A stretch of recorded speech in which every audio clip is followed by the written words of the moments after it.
President Trump must take decisive military action to stop the Iranian regime from slaughtering its own people.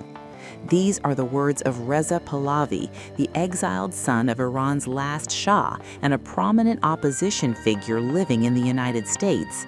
His fiery appeals come as anti-government protests engulf Iran, and the Islamic Republic responds with unprecedented brutality.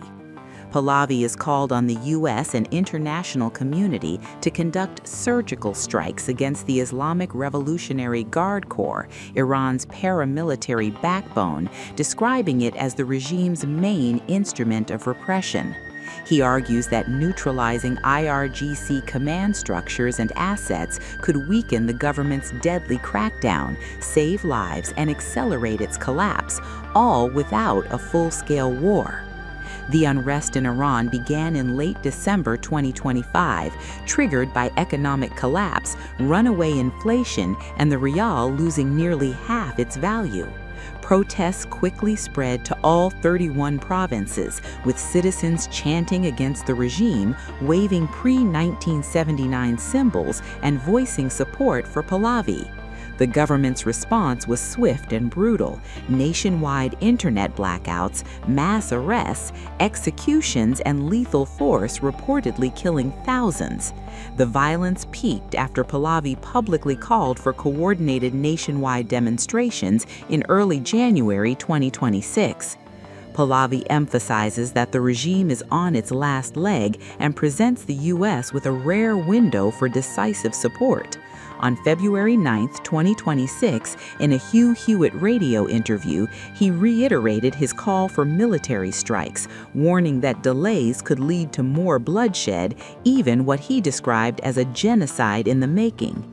He framed U.S. intervention as essential to level the playing field between unarmed protesters and heavily armed state forces, tying it to Trump's earlier promise that help is on the way.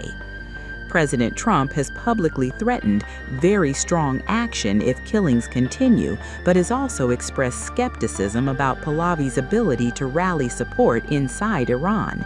No direct strikes have yet been confirmed, even as U.S. fleet movements in the region and indirect nuclear talks mediated by Oman unfold in parallel.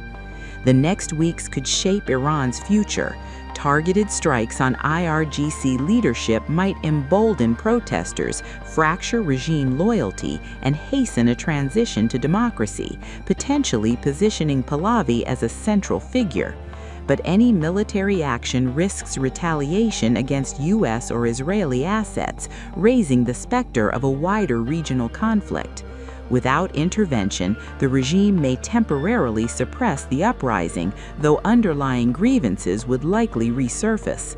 Pahlavi's broader vision includes maximum economic pressure on the regime, free internet access via tools like Starlink, the release of political prisoners, expulsion of regime diplomats, and international recognition of transitional authorities. His urgent appeals are more than rhetoric. They are a call to action, a warning, and a plea for the world to support Iran's embattled citizens. The protests may be suppressed, or they may ignite the regime's collapse. The question now looms large: will the international community act, or will the bloodshed continue? Subscribe to One India and never miss an update. Download the One India app now.